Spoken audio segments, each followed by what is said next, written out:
welcome to another fabulous week of environmental geography. Hope you had a nice spring break. This week we're talking about food, soil, and water, and the implications that has on a growing population. So the big question is there enough land to feed the population? And there's a delicate balance between how much of the Earth's surface can be used for agriculture and our ability to produce enough food to sustain the growing population of the planet. And there are a lot of factors that impact and create limits on agriculture: climate, terrain, groundwater, what the soil is made up of, like soil composition. These are all things that where crops are created and what types of crops we can grow depend on these various things. And humans have adapted the landscape in ways to make it more suitable for agriculture.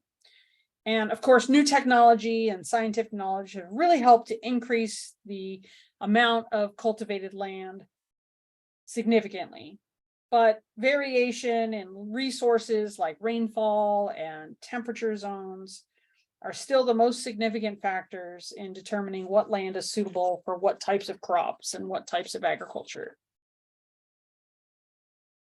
So before we talk about food and population and water, what we really need to talk about is soil, because you can't really have good agriculture without soil. So soil has been defined differently by different people. In agriculture and horticulture, soil refers to the medium for plant growth, typically the material within the upper meter or two of the ground. It consists predominantly of minerals, but also contains organic matter, which we call humus, and living organisms like worms and things like that. The pore spaces between the mineral grains are filled with varying proportions of water and air.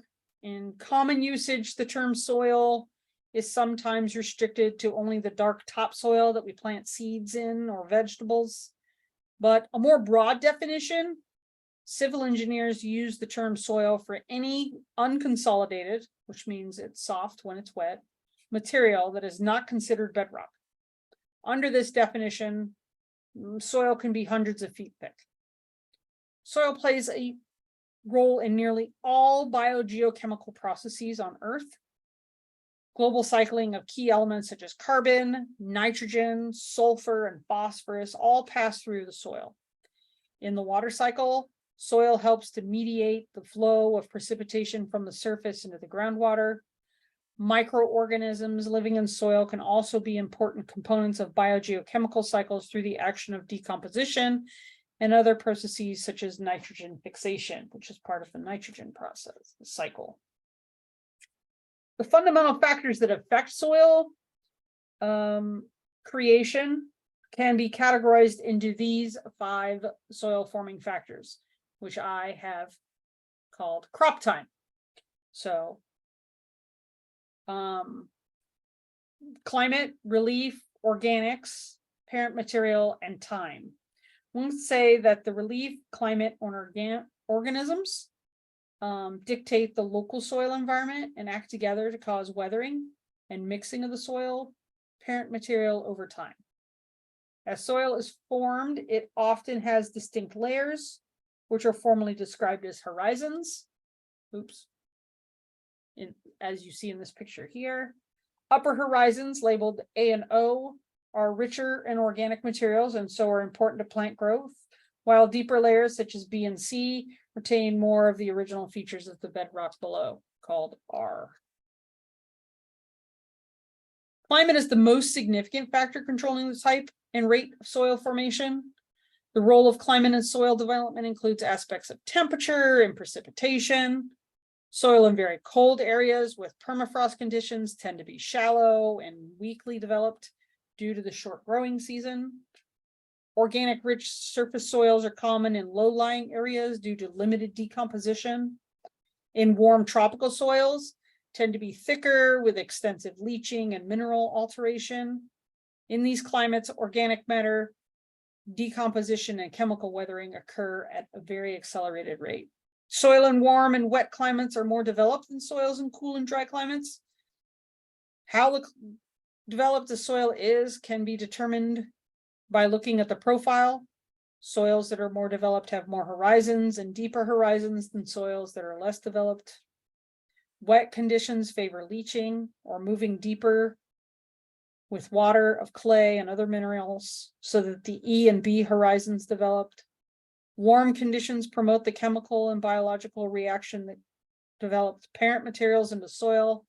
In a dry climate, the A horizon would be very thin because there are few plants to become organic matter, which make up the O horizon, which then leach into the A horizon.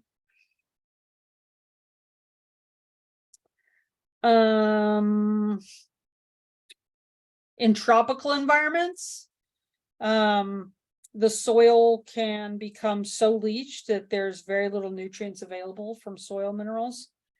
These are some examples of why the soil in certain climates is not as desirable for agriculture or homes or other uses. Climate affects the soil either directly or indirectly. So directly means supplying water and heat to react with the parent material. Indirectly, it determines the flora and fauna activities, which furnish a source of energy in the form of organic matter, which then acts on the rocks and minerals by creating acids and salts, which get released. And then indirectly, effects of climate on the soil formation are most clearly seen in the relationship of soil to vegetation. So over here in this picture, you see the different soil horizons. So this is a dry desert soil. Remember, the A horizon is going to be very small. In your grassland soil, your A horizon is very thick. Right? Tropical rainforest, you would expect that there would be a lot of A and O in a tropical rainforest, but because the organic matter is decomposed and recycled quickly, the A and O horizons are very, very small in a tropical rainforest. And the roots are fairly shallow versus the roots in a desert, which, you know, penetrate down through the B horizon almost all the way down to C and the bedrock below. Relief relates to the local landscape having, like, is it flat? Is it undulating? Is there a mountain? Things like that. So it has a surprisingly strong effect on the soil at the site. The local topography can create microclimate effects as well as affecting rates of soil erosion. So in flat regions, areas with steep slopes overall have more soil erosion, more runoff of rainwater and less water infiltration, all of which lead to more limited soil development in very hilly or mountainous areas. In the northern hemisphere, south-facing slopes are exposed to more direct sunlight angles and are thus warmer and drier than north-facing slopes. So the cooler, moister north-facing slopes have a more dynamic plant community due to less evapotranspiration and consequently experience less erosion because they have more plants that are rooting, which means they also have thicker soil on the northern facing slopes in North America. Soil drainage affects organic matter accumulation and preservation and local vegetation types. Well-drained soil generally on hills or sides of slopes are more brown or red due to their conversion of ferrous oxide or iron oxide to minerals. So that gives them that red color. Sometimes soils can be like grayish. You'll find those in like upland depressions or lowland of alluvial plains and things like that. So relief a lot of times has an impact on the color of the soil. So let's talk about each of these. So soil formation on a flat or almost flat, almost the entire water received through rain percolates through the soil, and the soil formed may be representative of the regional climate. The normal, it has like normal distinct horizons, but vast Monotonous level land with little gradient often has impaired drainage conditions. So if it's like a low-lying basin and there's nowhere for the water to go, it just kind of sits there, which increases the amount of salts in the region. If you have like an undulating topography, soils on steep slopes are generally shallow, stony, or weakly developed with less like distinct horizontal profile. It's due to the accelerated amount of erosion, which removes surface material before it has time to develop. There's a reduction in percolation through the soil because the water runs off rather than like sitting there and percolating down through the layers. In the depression, so like in a valley, in a semi-arid or semi-humid region, it's observed on like a level topographic position due to the additional water received as runoff. So it's almost like being in a flat area. They favor more vegetative growth and slower rate of decay of organic remains. This results in the formation of really dark soils that are rich in organic matter. And then topography, again, going back to which side, is it the north facing slope or the south facing slope in North America? The southern exposure, those facing the sun, are warmer and have more fluctuation in temperature and moisture versus the northern slope, which are cooler and more humid. And then the eastern and western exposures are like in between, like the intermediate. Organics refer to animals and plants and microorganisms, which all have an important role in the development of soil. They provide organic matter and nutrient cycling. Worms and termites and ants and gophers and nematodes and moles and all that they mix the soil up as they move around. They aerate the soil. They put like holes in it. They lighten the soil by creating pore spaces, which store air and water. Plant life provides organic matter to soil and helps to recycle nutrients with uptake by roots in the subsurface. The types of plant life that occur in this area, such as trees or grasses, depend on the climate, along with the parent material and the soil type. So, so there's like grassland soils are going to have like a lot thicker horizon because they have a lot more organic matter, and they are of course more agriculturally productive than a forest soil. And of course man likes to, like influence or manipulate the natural vegetation and agricultural practices, which is what your discussion is about this week. It's about Kiss the Ground, which is a short documentary about soil and how one of the possible solutions to carbon sequestration is to store it in plants. It's a really great video. I hope you enjoy it. Parent material of the soil is material from which the soil is developed. So whether it be like river sand or seashore deposits or glacial deposits or different types of bedrock. Young soils, the parent material has a clearer connection to the soil type and has a significant influence. Remember that rocks are just made up of minerals. So depending on what types of minerals are available is going to impact what types of soil you're going to have. Is it going to be really acidic? Is it going to be basic? And things like that. There are two groups of parent materials. There are sedentary parent materials. So they are formed in their original place. It's the residual of the parent material. The parent material differ as widely as the rocks. And then they have transported. The parent material came from another place of origin. They are named according to their main force responsible for them. So for example, if they were brought there by gravity, they're called colluvial. If they're brought there by water, they're called marine or alluvial. If they're brought there by ice, they're called glacier. If they're brought there by wind, they're considered aeolian. So Parent materials that are highly weatherable, like volcanic ash, for example, will change really quickly into a really developed soil, whereas parent material from like a really quartz rich rock, like a granite or something like that, will take a long time to develop. And of course, soil formation is a very slow process, requires thousands of years to develop a mature I was gonna say pedon, but I don't think that's the right word. Develop a mature like profile. That's the word I'm looking for. The period taken by a given soil from the stage of weathered rock, which we call regolith, up to the stage of maturity is considered as time. A mature soil means the soil is fully developed. It has an A, B, and C horizon. It takes hundreds of years to develop an inch of soil.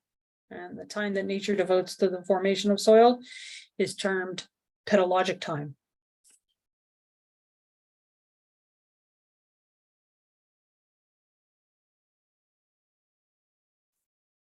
Speaking of pedogenic processes, pedo means soil or earth or foot, and genesis is origin. So these are, although soils are created by various horizon development processes of addition and transformation, translocation, and removals, it's the soil forming or pedogenic processes that determine the kind of soil that is ultimately formed.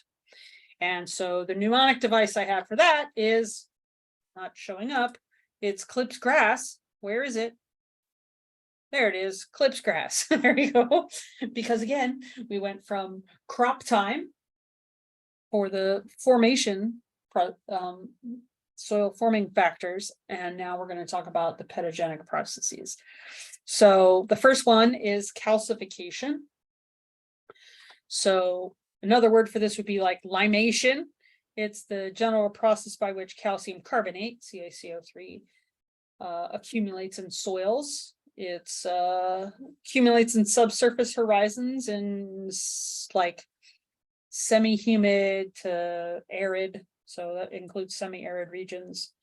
It's often coupled with its removal from overlying horizons linked by translocation of the ions that precipitate to form calcium carbonate. So that's the first one. So calcification. So the next one is laterization. This is in tropical regions. It's the formation of laterites. So it's a prolonged process of chemical weathering, which produces a wide variety in the thickness, chemistry, and mineralogy of the soil. The majority of land area containing laterites is in the tropics, so between the Tropic of Cancer and the Tropic of Capricorn. So the next one is podzolization.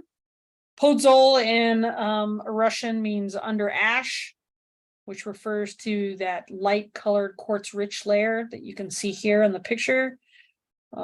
It's in that E horizon immediately beneath the humus. It's a process of soil formation under pine forests. So don't think under ash means like it was an ash, like there was a fire or something. It means under ash, like under the white ash color. So it has to do with the color of ash. And so the E horizon is basically leached, and it leaves behind a lot of sand, and it's in the upper layers, leaching with accumulation of matter in the lower layers. So it's the movement of that material. Podzolization of sandy soils in the southern United States has been the result of planting pine plantations. So the soil was, of course, found a lot in Russia because they have a lot of pine forests, but it's not caused from fire ash. It's just basically talking about the color. The next one is salinization, which saline is salt. So water soluble salts accumulating in the soil. This occurs in warm and dry places where salts come out of the water and accumulate in the soil. It's a resource concern because excess salts hinder the growth of crops by limiting their ability to take up water. Salt may occur naturally or because of conditions resulting from poor management practices like inappropriate irrigation practices and things like that. The last one is gleization. Gleization occurs in regions of high rainfall and areas that may be naturally waterlogged. So there's a lot of bacterial activity is slowed in this really wet area, thus inhibiting the decomposition of vegetation, allowing it to accumulate in really thick layers. So again, it's typically associated with poor drainage. It involves the accumulation in the upper layers and the lower horizons. Mineral layers are stained like a bluish gray color because of the chemical reaction of iron. All right, so we've talked about soil. So now we can talk about the difference between cultivated land and irrigated land. So cultivated land means land that has been cleared of its vegetation and is presently planted with a crop, like an orchard or a grove or a pasture or trees, or it could also be fallow land, like land that's not currently being used as part of crop rotation. And in the last 50 years, it's grown by about 12% globally, mostly at the expense of forests and wetlands and grassland habitats. So at the same time, the amount of irrigated land, that's land refers to areas equipped to provide water, like through irrigation by like diverting streams or by flooding or by spraying. So it's artificial crop watering. That's doubled. And so in non-irrigated agricultural areas, production of crops is dependent on rain-fed irrigation, which we're going to spend a good part of this lecture today talking about rain-fed irrigation areas, and give you examples of different places. Only a small part of the world's land and water is used for crop production, though. Most of the easily accessible and thus economically available resources are under cultivation or have other ecological or economically valuable uses. Therefore, the ability to expand more cultivated lands is limited. So here's a map. You can see parts of South America and sub-Saharan Africa still offer quite a bit of area for expansion. At the same time, competition for water resources has been growing to the extent that today more than 40% of the world's rural population is now living in a water scarce region. So the yellow or orangish color is predominantly unproductive land. So that's either too hot or too cold, or too dry.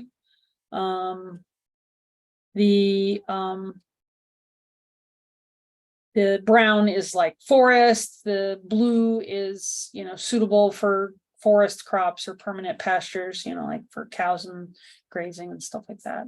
And then, so the green is mainly suitable for crops if you can improve it a little bit. So water resource availability for irrigation are very unevenly distributed, with some countries having an abundance of water while others live in conditions of extreme scarcity or shortage. Also, even where water may appear abundant, much of it is not accessible or it is very expensive to develop, or it's too far away to develop for agriculture.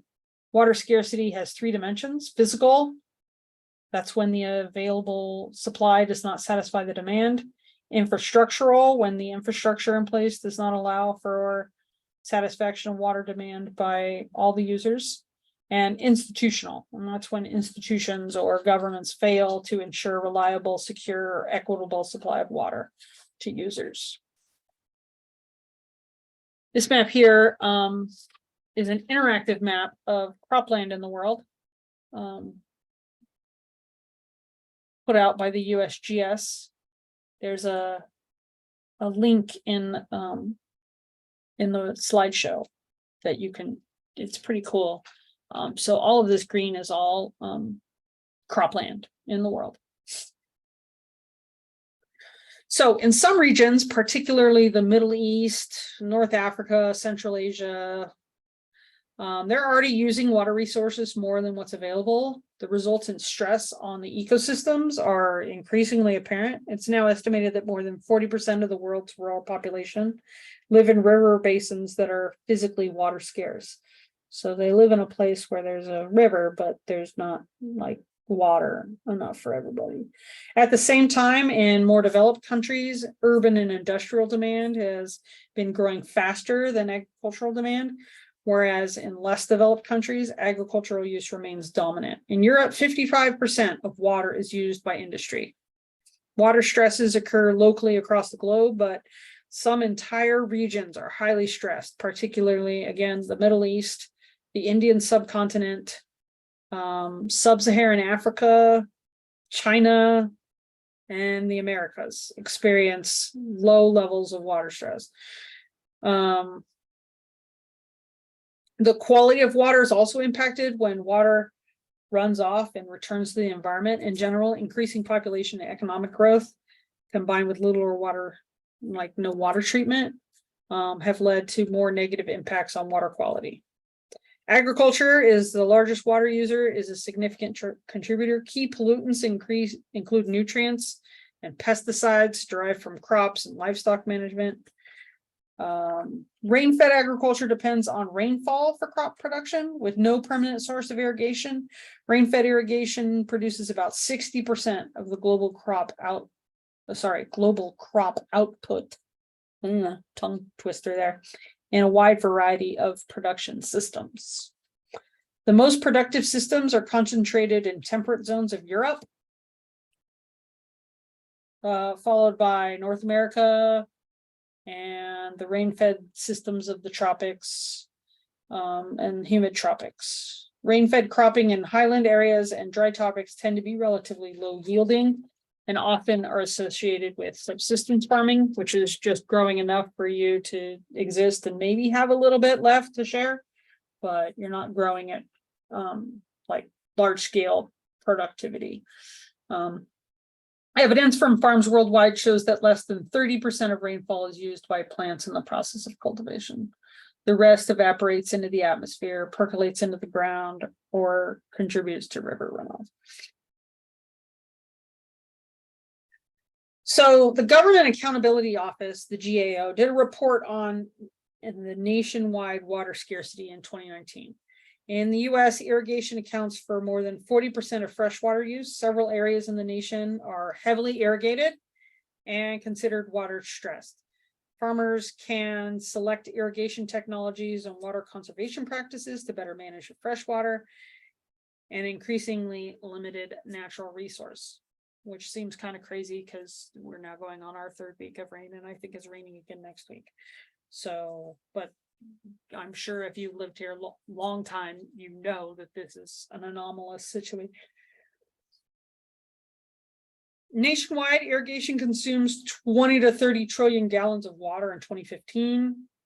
Most irrigation is in the West, where water is scarce and precipitation is low. The three main irrigation technologies are gravity, sprinkler, and micro sprinklers. They can all be modified to be more efficient and to save water, but in practice, farms may use water savings to increase yield, switch to thirstier crops, or irrigate more land. Something you should be aware of is in California, the way that water works is you own, the water underneath your property, but water got all messed up in the 30s when the city of Los Angeles was like, hey, we need more water to help our growing population. So they looked north to the Sierras and to, the Central Valley and started creating all of these water projects. So the Colorado River Project, the California Aqueduct, the Los Angeles Aqueduct, all of these things are bringing water into our dried out, extremely high water stressed area. As you can see, the green is all irrigated area. But if you're a farmer in the Central Valley, you get an allocation of water that you get to use. And so there is no incentive to really save water, because if you don't use your allotment, you lose it. So let's say you're allotted 100 units and you only use 90, you lose 10 units next time. You only get to have 90 next time. So there is no incentive really to, conserve water if you're a farmer in California, from my understanding. So what has happened is we have switched from, grapes and things like that to almonds, which are very water intense, right?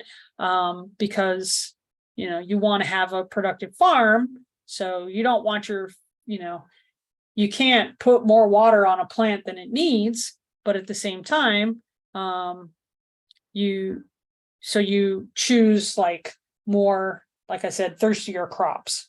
Anyways, that's a sidebar. I apologize. So to address this water scarcity, policymakers have offered incentives to use more efficient technologies or practices. For example, only water your lawn twice a week, things like that. And in return for agreeing to reduce water consumption. So I wanted to show you some of this. So this is showing you the amount of water that is consumed by irrigation. So the most water usage is like soybeans and rice take up a lot of water. And then sprinklers, you put sprinklers on corn and soybeans, and then you can micro irrigate in orchard, or vegetables like tomatoes and lettuce and things like that. So maybe they found that farms may use more efficient irrigation technology to either irrigate more land. Remember, they have to still use the amount of water they're allocated. So what do? They just watered more land, or they might have increased yield, or they switched to crops that need more water. So they may have switched to, instead of using gravity, now they're using sprinklers. Gravity is like flooding, where you just like turn on the water and it just kind of goes down the trench and eventually gets to where you need it, like the canal irrigation type system. Like you flood it and then you let the water like sink in over time. And then of course, you know what a sprinkler is, hopefully. And then micro sprinklers are just the little, like just that one plant. You're not like irrigating the land around it. So anyways. All right, so I wanted to focus on some of the rain-fed production systems in regions. So rain-fed agriculture in highlands is very low productivity, or talking small, low out input agriculture, a variety of crops on few plots, typically very few animals. One place that is an example of this is Bhutan. It's agriculture is a dominant role in their economy. In 2000, it accounted for almost 40% of their gross domestic product of the nation. And the share of their, so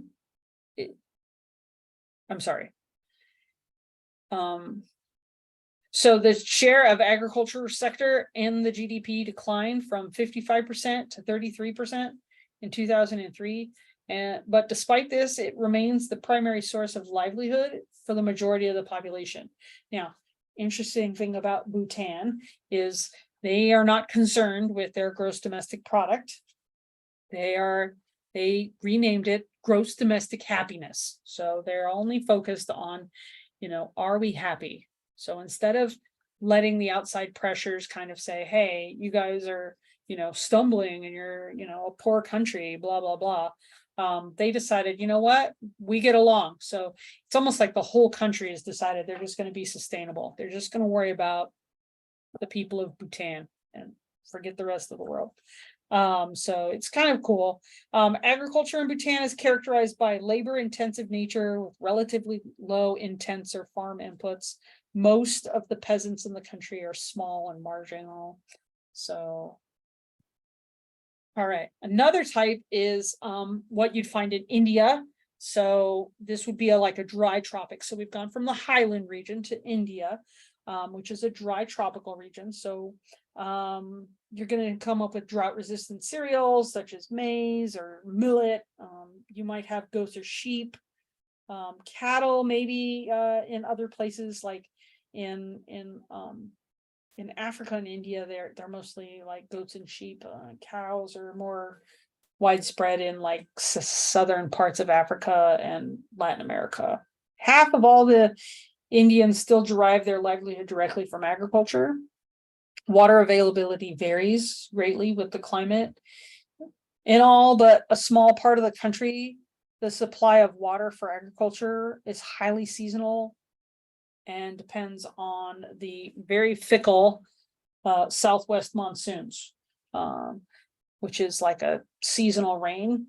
And they have been undergoing quite a bit of drought recently. As a result, farmers are able to raise only like one crop a year in areas that lack irrigation. And the risk of crop failure is fairly high in many places. The prospects and actual development of irrigation also varies greatly from one part of the country to another. For such a predominantly agricultural country as India, resources of cultivated land and water are of crucial importance. Although India does possess extensive areas of fertile soil, especially up in the upper regions near the Himalayas, they also have areas with very, low productivity soil. So they've got some laterites down in the tropical regions that, they're just really low in fertility. Overall, the per capita availability of cultivated area is low, and less than half of the land is of high quality. Many areas have lost much of their fertility because of erosion, or they have like salt problems due to really improper drainage and the subsurface formation of hard pans. And they really should spend some time kind of restoring the depleted plant nutrients in the soil. And maybe you can come up with some ideas when you're watching the discussion video this week. All right. Another is the humid tropics. So this would be Brazil. This is where you're going to, grow things like sugarcane and soybeans and stuff like that. There's a wide belt of land and water that lies between the tropics. So I could have picked, a lot of different places, but I decided to focus on Brazil. Brazil is interesting. They grow a lot of corn. They've switched their country to corn-based ethanol for gasoline. They don't use gasoline, they use corn-based ethanol. So they had to, increase their corn growing so that they can support it. Again, they're going to grow maize, which is the product that the number one, ingredient in cereal. They also have sheep and goats and maybe some cattle if you're really rich. People in the nations of the tropics face a difficult future. Most of the world's developing countries are in the tropics, where agriculture is important to rural and national economies. About 60% of the people in these countries are rural, and a large portion of these are small-scale farmers or herders with very limited incomes, according to the Population Reference Bureau. The need to stimulate economic growth and reduce poverty and increase agricultural production to feed a rapidly growing population. Remember, the less developed countries are typically the ones that are in the first stage of the demographic transition model. So they're still having a lot of children. This is where we're seeing a large growth of people. Is putting, so the need to stimulate their economy and really kind of, increase their production is really putting pressures on the natural resources. And the deterioration of these natural resources impedes the efforts to really improve people's living conditions. So it's like a vicious circle. The dilemma, however, has stimulated a growing commitment to sustainable development among many tropical and non-tropical countries alike, with special consideration for the world's humid tropics like Brazil. Brazil, like unlike most Latin American countries, has increased agricultural production greatly since World War II, but this expansion has come at an environmental cost in the frontier areas, particularly in the areas surrounding the Amazon rainforest. Another type of rain-fed production system would be found in the subtropics, like you would find in China. Here they do like terrace farming. So they have a very long history of constructing terraces that are famous for a wide scope of distribution and a large number and amount. China is a mountainous country. So where the area of mountains accounts for about 2/3 of the total area. Therefore, to make a living, ancient people who lived in the mountain areas created a pattern of terraced fields according to local conditions. And for hundreds of years, these terraces built along the mountains have not only improved the local farming conditions, but increased the output of the grains. Moreover, they are beneficial to the ecology of the mountainous areas and have made great contributions to this sustainable development of agriculture in China. Despite having a lot of mountains and hills in the southern provinces of China, and a lack of plains, like here in the United States, we have the Midwest, where we grow a lot of our grains and stuff. And they don't really have that because they have a lot of mountains. So they've been able to, solve the problem by building these terraced fields and conserving water, and making it possible to even grow rice, which is a very water dominant product in hilly areas. The rice terraces are mainly distributed in the mountain areas in the south of the Yangtze, and the rain is abundant and the mountains are distributed widely. So the terraces are constructed along the mountains, like you see here in the picture, and the rice terraces are found throughout the region. So remember, this is all rain-fed agriculture, so they depend on the rain. If it doesn't rain, they don't get to grow anything. The next type is a temperate, which is what we do here in California. So principal crops include wheat and barley and sugar beets and potatoes. In the industrialized countries of Western Europe and the United States and Canada, it's a very highly productive and often combined with very intensive penned livestock. So that'd be like cows and pigs and chickens and stuff like that. So yes, we do some rain-fed agriculture here in California. We also do some in the Midwest. So I come from a family of, farmers, and they grow rain-fed corn and wheat, and grow cattle. And so, yeah, it's not irrigated. Doesn't rain in South Dakota, they are gonna have problems. So, yeah.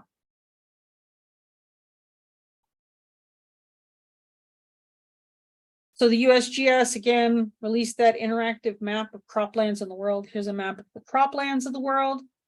Again, really cool. It shows you that there are, lots of croplands in the world and what types of crops they grow and what time of the year, like how like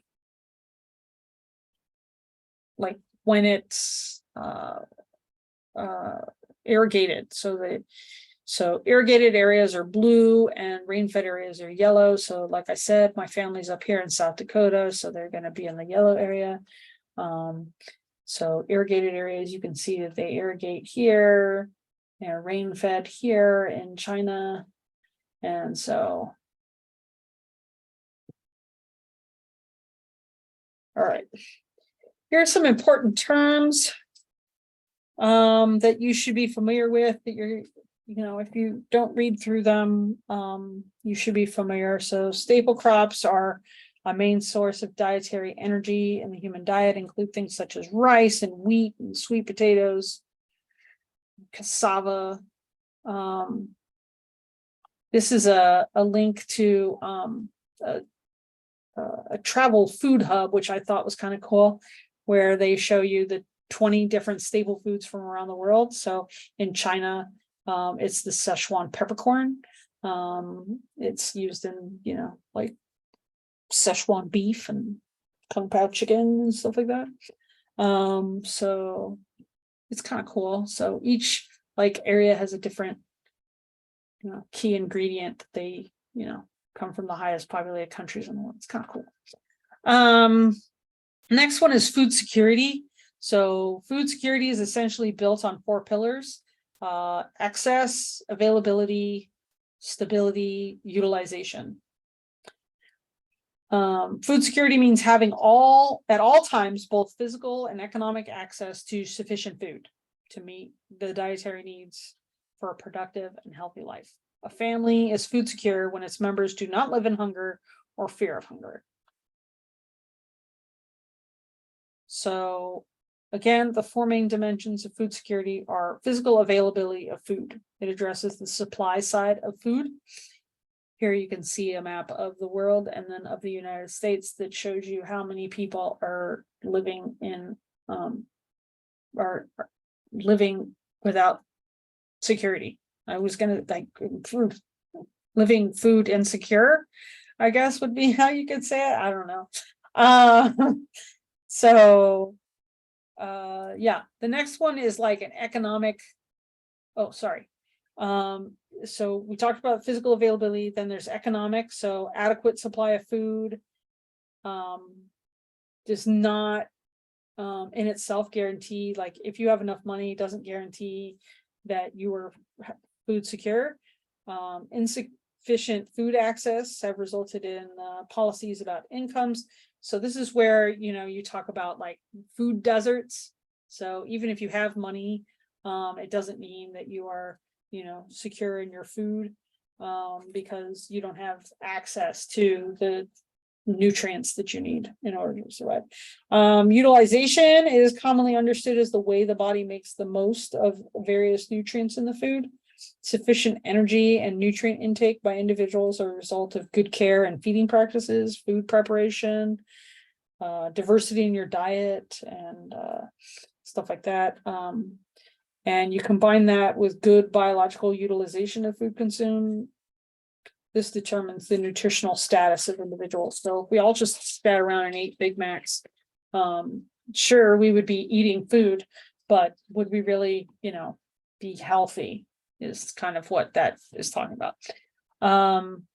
Stability of the other 3 dimensions over time. Even if your food intake is adequate today, you're still considered to be food insecure if you have inadequate access to food on a periodic basis, risking a deterioration of your nutritional status, adverse weather conditions, political instability, economic factors like you get unemployed, rising food prices. I just tried to buy a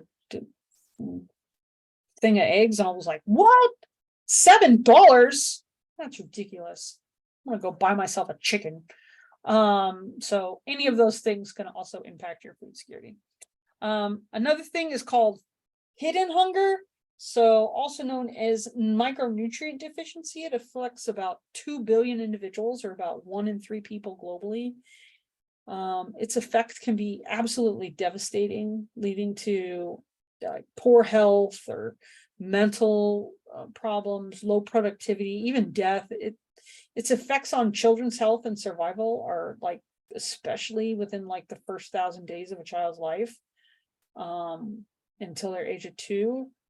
Like physical and cognitive consequences, mild to moderate deficiencies can even affect a person's well-being and development. In addition to affecting human health, hidden hunger can curtail socioeconomic development, particularly in low and middle income countries. The next thing is food stability. Food stability is when a population, household, or individual has access to food at all times, but does not risk losing access as a consequence of cyclical events such as the dry season. So stability represents the temporal dimension of food security, or the period over which food security is considered. Stability exists when supplies at the household level remain constant throughout the year and over time. This includes food, income, and economic resources. In addition, it's important to minimize external risks such as natural disasters, climate change, price volatility, conflicts, all that stuff. So I guess one thing, I guess I should go back because we're not talking about malnutrition yet. We're still talking about food stability. Like during the pandemic, there was like not enough like milk and eggs and stuff like that. So yeah, we were at like, we were all like food unstable for a period of time. In fact, some people were even more unstable than others. Guess all of us weren't. That's a broad statement. I take that back. Many people became food insecure during the pandemic. Couldn't get out to the store, couldn't afford the food at the store because it was so expensive, especially in the beginning. I mean, prices were insane. So when some lack food stability, they have what we call malnutrition, which is a lack of essential nutrients. Malnutrition refers to excesses or imbalances in a person's intake of nutrients. It covers two broad groups of conditions. One is undernutrition, which includes stunting, and which is, low height, like you're too short for your age. And another one is wasting, which is low weight for your age. And then, low weight for your height, not for your age. Low weight for your height. That's what we call wasting. So like if you're 4'4" and you only weigh 60 pounds, then that's not good, right? So kind of thing. And then another one is just being underweight, which is, referring to the first 60 months of life. So if you're 2 standard deviations below the median for a population. So here, let's go back here for a second and talk about malnutrition. So is there malnutrition in the United States? Yes, there is. You can see that there's a lot of areas that don't have any data. That could just mean that they didn't, participate in the study. But yeah. And then if we look at wasting, again, 0 to 1%. But look at India's at like between 25 and 50%.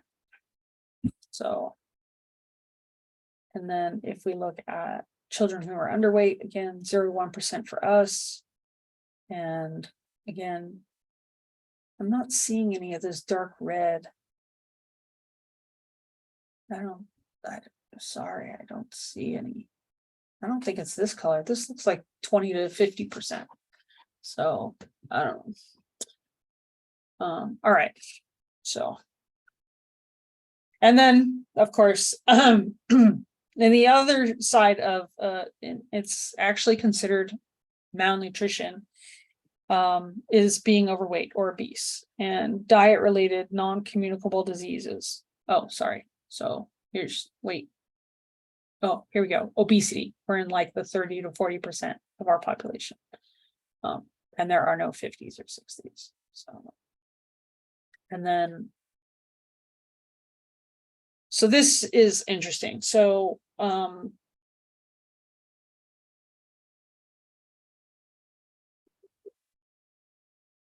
obesity means having too much body fat. It's not the same as being overweight, which means you're way too much. Obesity has become a significant global health challenge, yet it is preventable and reversible. Over the past 20 years, a global overweight obesity epidemic has emerged, initially in industrial countries and now in low and middle income countries, particularly in urban settings, resulting in a triple burden of undernutrition. We have micronutrient deficiency and overweight obesity and undernutrition. There are significant variations by regions. Some have very high rates of undernourishment and low rates of obesity, while other regions are the opposite.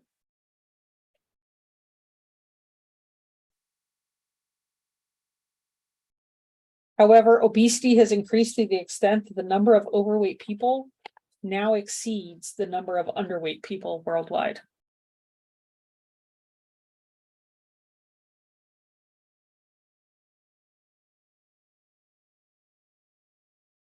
So this shows you regional trends in malnutrition, undernutrition, stunted, and overweight obese. You can see that in developing countries, it's gone up. Asia and Africa is the 3 metrics we're looking at here. All right. Let's watch this short video on food security. Surwa is a farmer in Africa. Every day, she works long hours tending a small plot of land. She hopes to grow enough crops to keep her children from going hungry and sell what's left for a fair price. But it's a fragile lifeline. Crop disease, unstable markets, or a few weeks without rain could destroy everything she has. She is not alone. Nearly 1 billion people go to bed hungry every day. Millions of farmers throughout the world, most of whom are women, are struggling to survive and feed their families because they lack the access to quality seeds, markets, or innovative tools that can maximize their harvests. But these problems can be solved. Interventions like better irrigation systems, improved fertilizers, and disease and drought-resistant seeds can produce larger harvests. Alliances between governments and the private sector can foster real growth, creating new, bustling marketplaces and fueling supply and demand so farmers can sell their products. And education programs on vitamin-rich crops can help farmers provide more nutritious food for their families. By providing women like Surwa with the right tools, access, training, and technology, there could be a 30% increase in global food production. That's 150 million more people who would have enough to eat each year. Tackling hunger anywhere is the responsibility of people everywhere. By empowering countries to grow their way out of poverty, we can break the cycle of hunger and build a more stable world for future generations.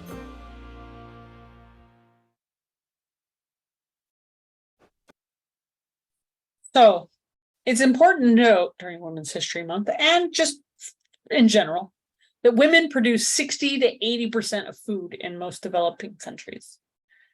So they are responsible for quite a bit. And while there is insufficient data to give exact figures on contributions to production everywhere in the world, the collection of data is increasing. So let's watch this TED Talk about women in agriculture.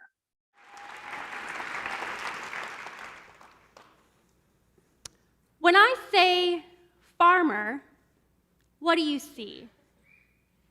Do they have an age, a gender? Are they wearing overalls? Hold on to that. Now, when I say farm girl, what do you see? If you type those words into Google Images, one of the first things that you are going to see is a young girl in cheeky denim shorts on a John Deere tractor. She's not driving the tractor or using it for any practical purpose, but she's on it. What you don't see is me or any of the other women who are increasingly choosing occupations within the male-dominated industry of agriculture. Between 2002 and 2007, the number of women operating farms in the United States increased by 19%. What this means is more women are taking management positions and making the day-to-day decisions on farms. What is even more impressive is the increase in women owning farms. Between 2002 and 2012, the number of women in this ownership role increased by almost 30%. Women are coming into agriculture for various reasons. Some have inherited a property, others are embarking on a second career, and then you have those, like me, who couldn't bear the burden of an office job. I got my start in agriculture 5 years ago when a woman invited me into her garlic field. She needed the extra hands, and I needed the reality check as to what it takes to make the products my precious food system documentaries talked about.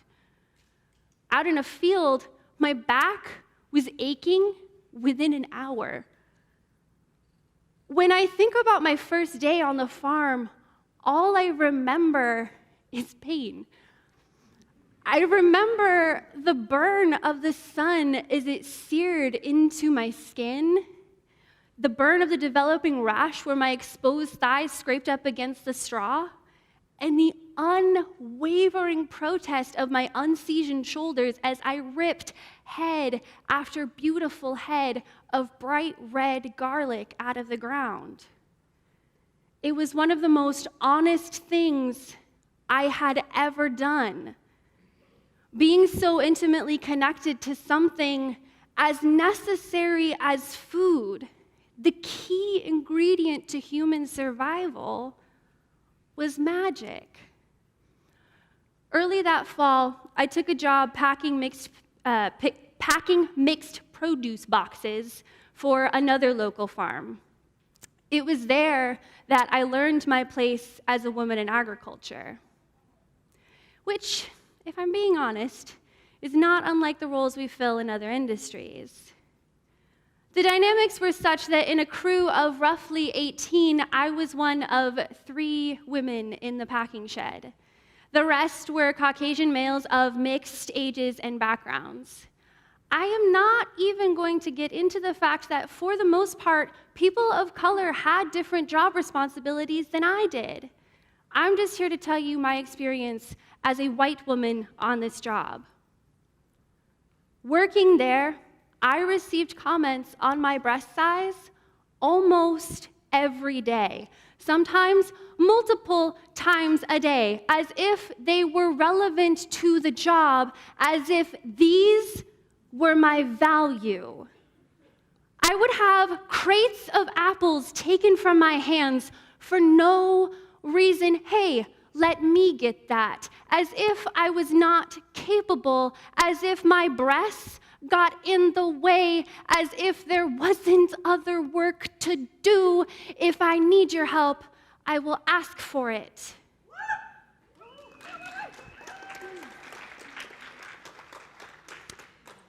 In this sea of cardboard, pocket knives were an expression of personal utility. I didn't own one myself, so to complete the job of breaking down unneeded boxes, I had to ask the man who had just openly shared his love of feeling small breasts for a knife.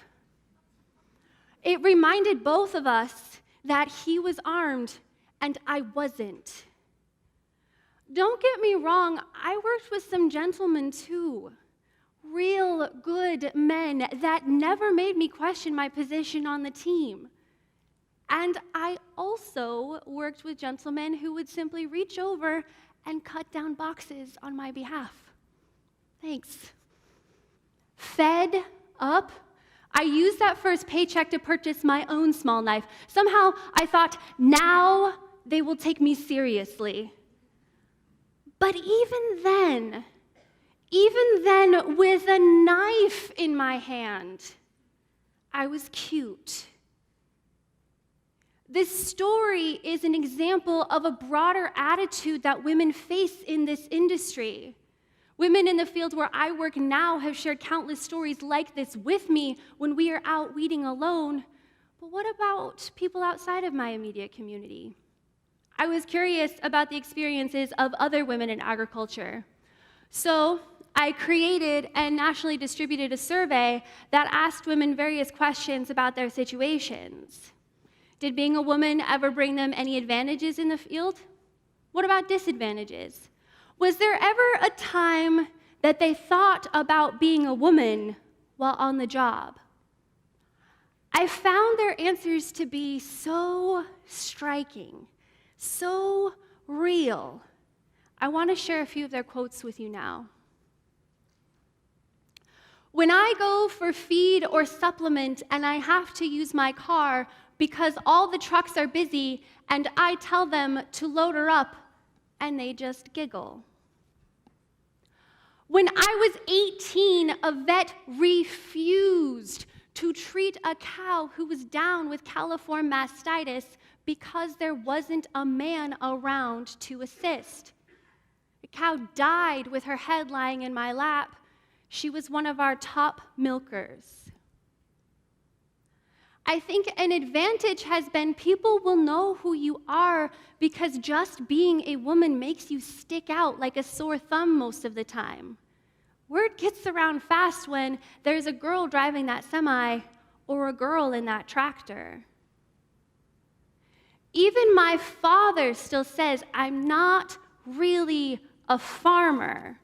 I admit I couldn't have ever become a full-time farmer without my husband's support, but I don't think anyone believes I am a farmer. I am just his farm wife. I am not the farmer's wife. My husband is married to a farmer, not the other way around. Diving into their stories, I consistently heard three things. Women are frustrated with the body size and strength that is often required to do a farm task independently. Now, these women are resourceful, strong, and they're often quite strong on their own, but let's think about this a second. I am very lucky in that I am average height and a traditional shovel poses no direct obstacle to me. Sure, it challenges me to develop more upper body strength, but for the most part, I am able to use my very powerful legs and get the job done with ease. However, to my best friend, who is about a foot shorter than me, that same tool is entirely different. Farm tools and tractor implements are rather standardized, and this means that they're not always user-friendly to people with a smaller body stature. This lack of options can be a sincere source of resentment or even injury for different farmers, and often those farmers are women. There is no good picture for this one. The single most common grievance I heard from women was a lack of adequate restroom facilities. Women reported having to walk or even drive 10 to 20 minutes away just to get to a bathroom. Now, I suppose she could piss beside the road like the boys, but do you really think she's going to want to expose herself after having received comments on her breasts earlier that day? How about if she's on her period? What then? In my brief survey, there were reports of sexual harassment like I mentioned earlier. I mean, farm girls are sexy. Yet in the same breath that they describe being ogled at, women mention being embarrassed to go pick up their children from school or run to the grocery store, or dare I say, go on a date with literal shit on their pants. It happens more than we like to admit. This embarrassment is rooted in cultural expectations of women's appearances. Women across disciplines face hypersexualization of their different roles every damn day. These are people that feed us, heal our sick, steer our businesses, teach our children, and run our households. This is a lot to live up to. I share this complexity with you to say it is possible and completely necessary to face sexism in your industry. It is doable. I know because I do it. This doesn't change the fact that when I shake a man's hand and mine is rougher than his, we both notice. But given enough work, we can learn to take pride in this difference. If you are a woman in agriculture, hire and advocate for women in your field. This holds true for every industry. Yes, sexism is very prevalent in agriculture, but I could be here in front of you talking about almost any industry in the world, and my story would be the same. We all have a responsibility to recognize and understand that no matter her body or level of attractiveness, she is in fact capable, competent, and able to do the job that she herself took on. No matter your line of work or gender, understand that the women in your fields are having a different experience. Thank you.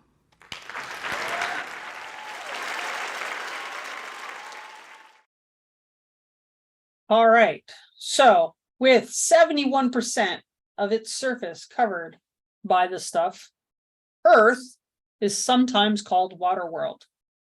This fact is apparent when Earth is viewed from space, the so-called blue marble. Again, 70% is covered by oceans, and approximately half of Earth's surface is obscured by clouds, also made of water.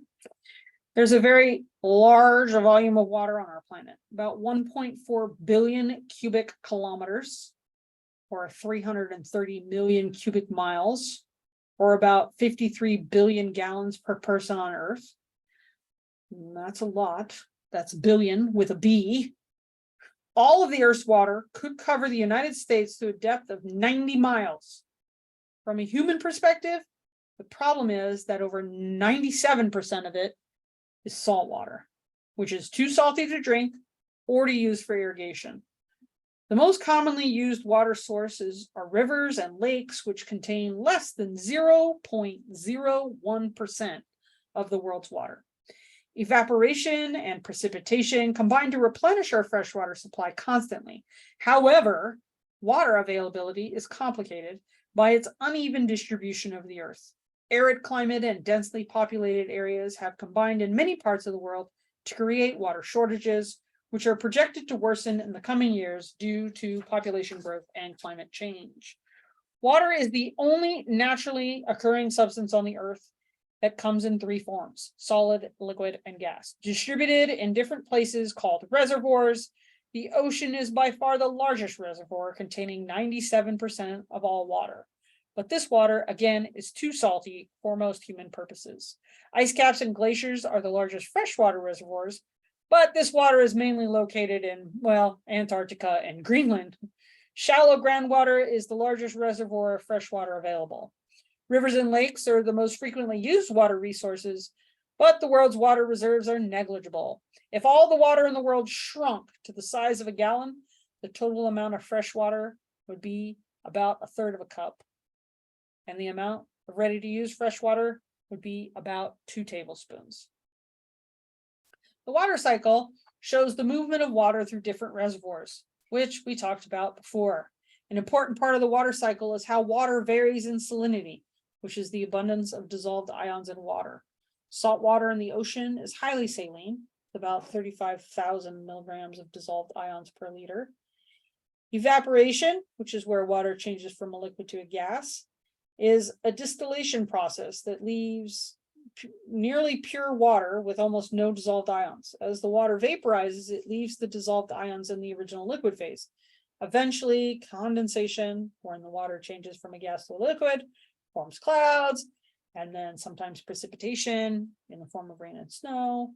And after the water falls on the land, it dissolves minerals and rocks and soil, which increases its salinity. Most lakes, rivers, and near-surface groundwater have a relatively low salinity, and they're called freshwater. The next several sections discuss important parts of the water cycle relative to freshwater resources.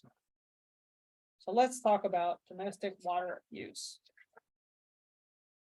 People need water, oftentimes large quantities, to produce the food, energy, and mineral resources we use. Consider, for example, these approximate water requirements for some things people in the developed world use every day.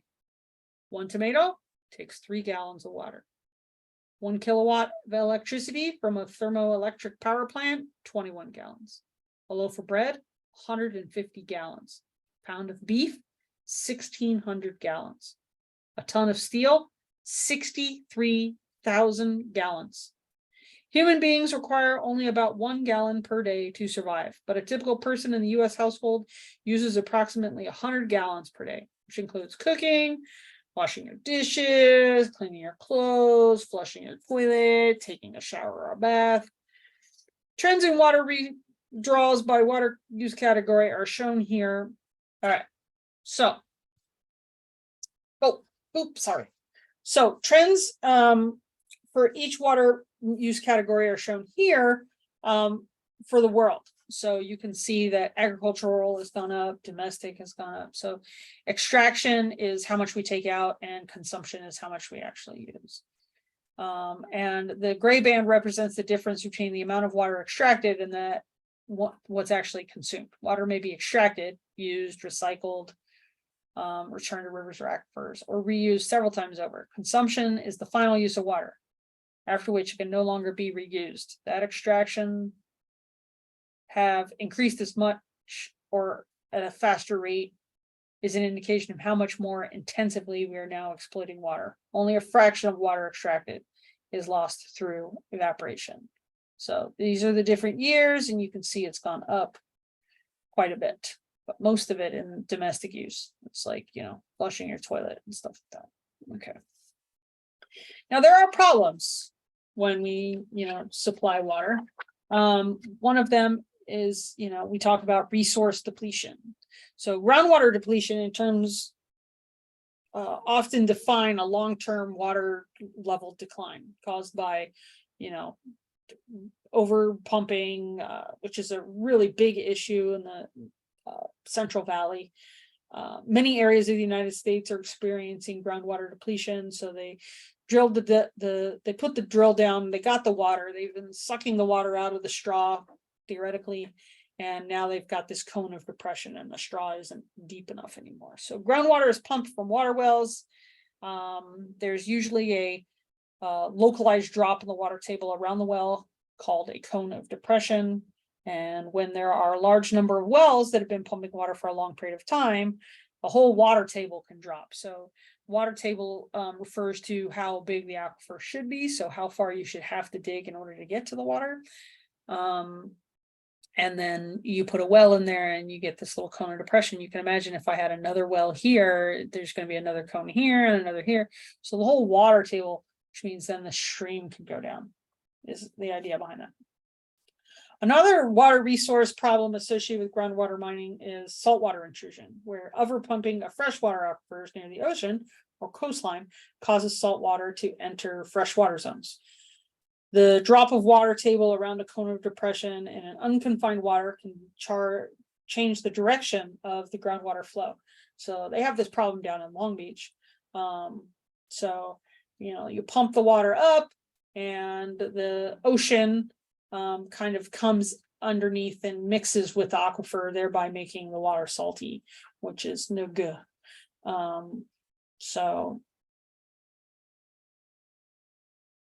So ideally you want the water to, so this is what they've done in Long Beach, is they put in these injection wells. So they take water and they shove fresh water in, which keeps the ocean water from intruding. So keeping that interface back so that you can keep pumping fresh water in here. So they inject fresh water down into these wells. Another problem is what we call subsidence, which is the gradual sinking of land surface over a large area.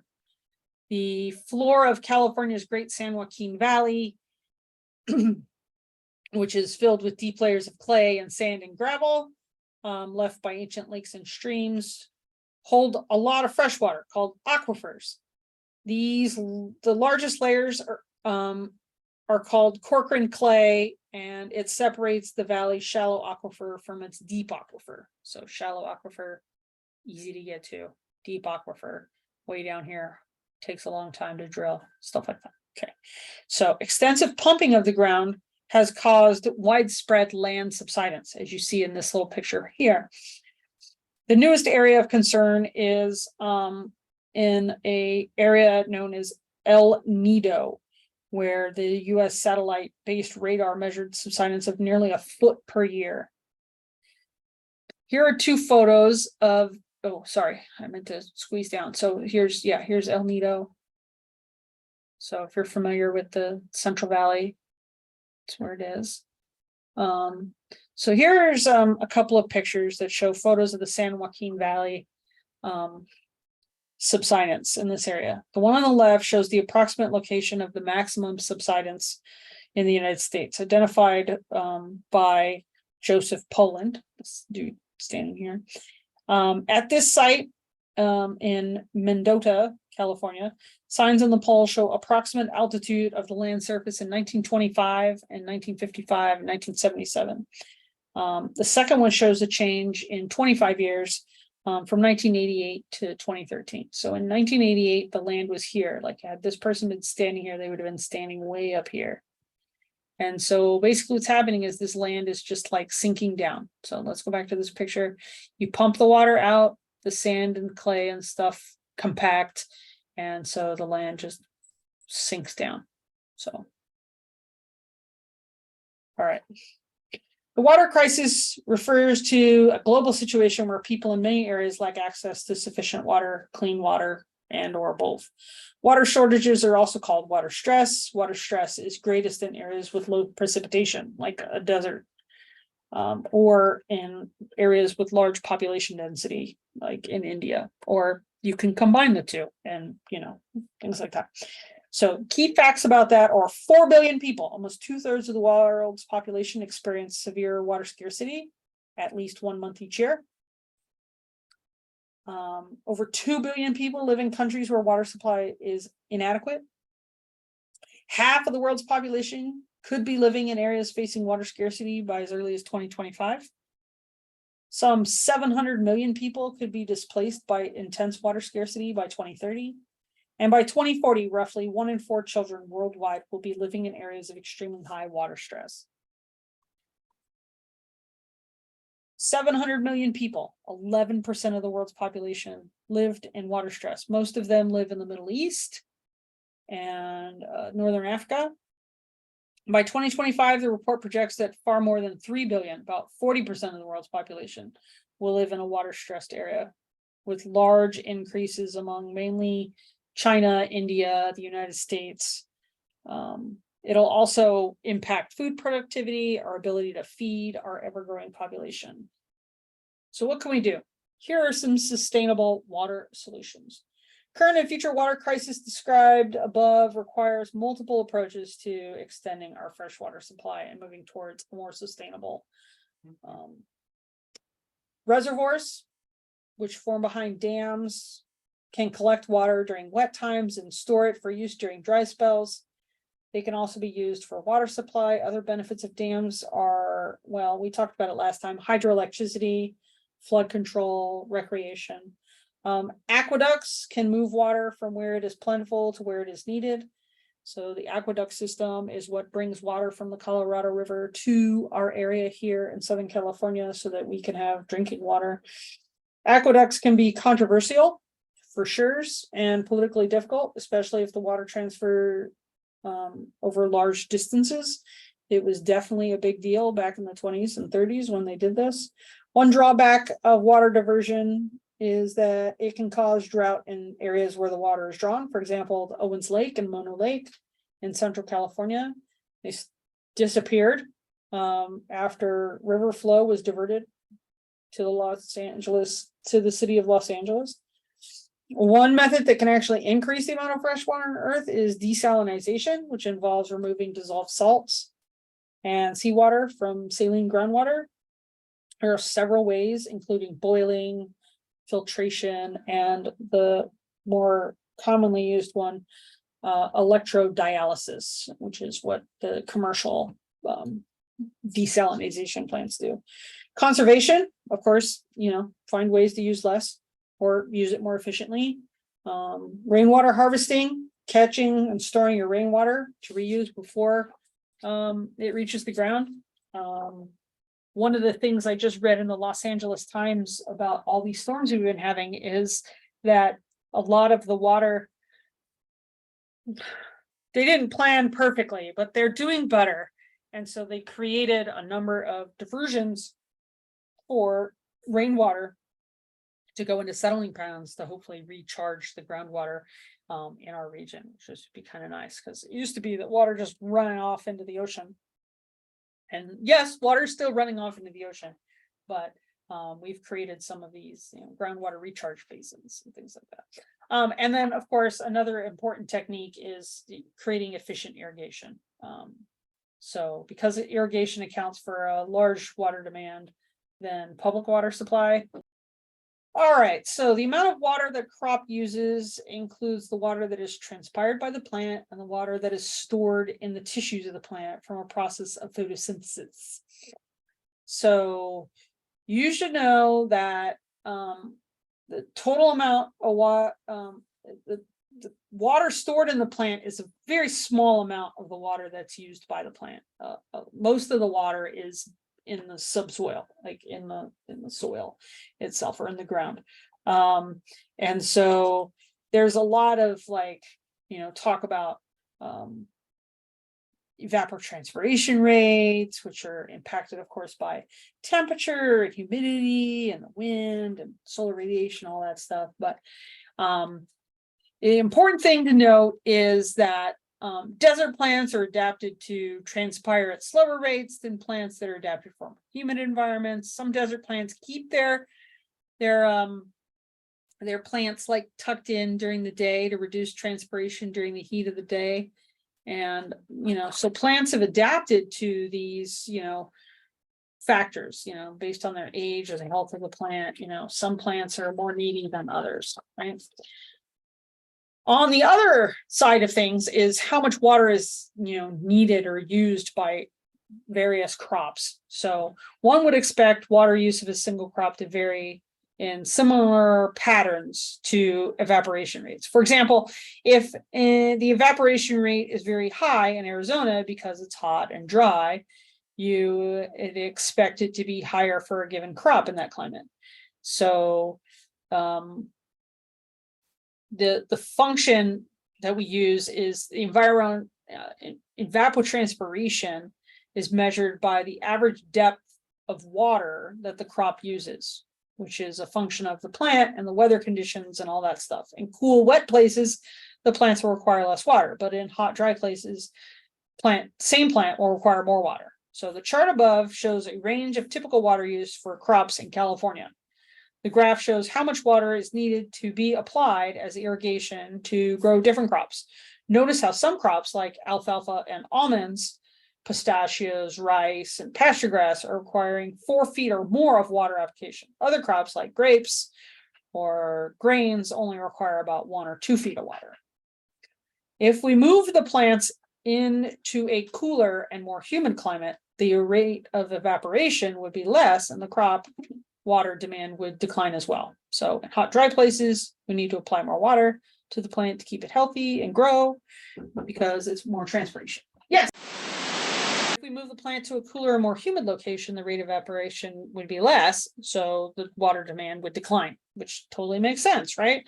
If you take a plant and, it needs a lot of water and you take it to a place that's already humid, then it won't need as much water. Right.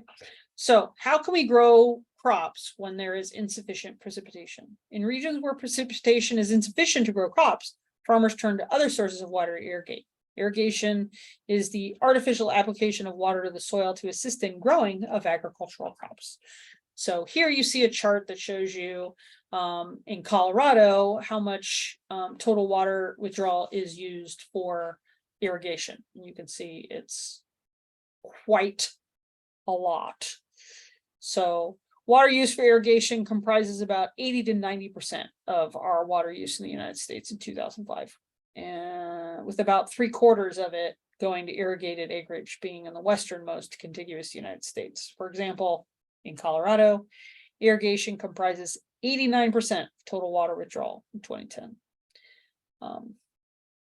Now, irrigating is very important economically. It accounts for about 55% of the total value of crop sales. And globally, about 18% of cropland is irrigated, but that land produces 40% of the world's food and about 50% of the value of our food. This table shows the top 15 irrigated states in the US. You can see how many acres of land are irrigated in each state, how much water is used for irrigation for both surface water and groundwater. Consider the relationship between the amount of irrigated land in a state and the type of irrigation used and the amount of water used. So here you can see micro irrigation, how much is done by sprinklers, right? So in Nebraska, they do a lot of sprinklering, grow a lot of corn there. So surface irrigation is what we call like if you just flood the field kind of thing.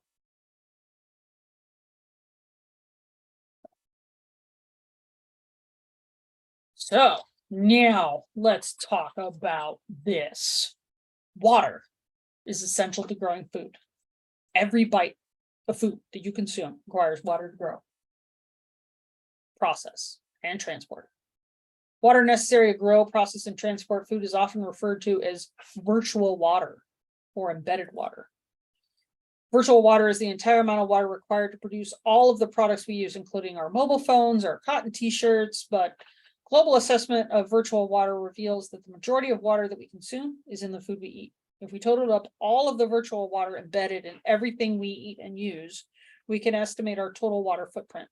Water footprints can be used to provide insights into how much water is used every day and all of our activities, including producing our food. For example, this shows the amount of water used per person around the globe associated with wheat consumption.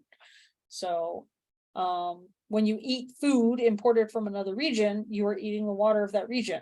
An apple from New Zealand, grapes from Chile, lettuce from California, all require water to grow. And by consuming those products, you're eating that virtual water. The concept of virtual water and water footprints can be a powerful tool when looking to understand water-related risks for planning purposes. All right. One last comment about the discussion this week. I'm going to show you the trailer for the film I want you to watch, and then you're going to do a little review and answer some questions about it. There's so much bad news about our planet, it's overwhelming.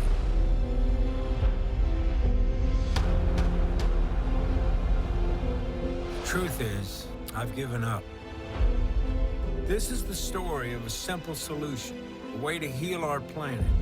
The solution is right under our feet, and it's as old as dirt. All of our soils that are under chemical conventional agriculture are almost completely devoid of microorganisms. Modern agriculture was not designed for the betterment of the soil. Fossil fuels are by no means the only thing that is causing climate change. When we damage soils, carbon goes back to the atmosphere. But when we destroy soil, it releases carbon dioxide. Biosequestration is using plants, trees, and techniques of grazing and farming to capture carbon and store it in the soil. We can fix a lot of our climate issues to bring the CO2 down into a living plant and put it back into the soil where it belongs. Plants working with soil microorganisms, it seems too simple. Healthy soils lead to a healthy plant, healthy human, healthy climate.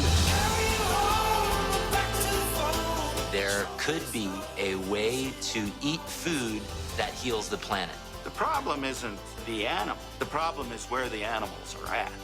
How do we take waste and repurpose and reuse it, because it's really not waste? The poop has to stay in the loop. Compost is just one of a suite of soil-based carbon capture solutions. We know how to do it. And if we continue to scale over 30 years, we can reverse global warming. We can get the earth back to the Garden of Eden that it once was by regeneration. To see biodiversity return to a place that was completely devastated, that gives me hope. Our health and the health of our planet are connected. If you look over here, my neighbor's land that has been chemical fallow, then you look over at our paddocks, you have a diversity of different plant species. Which model do you want your food to be produced from? The answer is pretty simple to me. I'll make you a deal. I won't give up, and neither should you.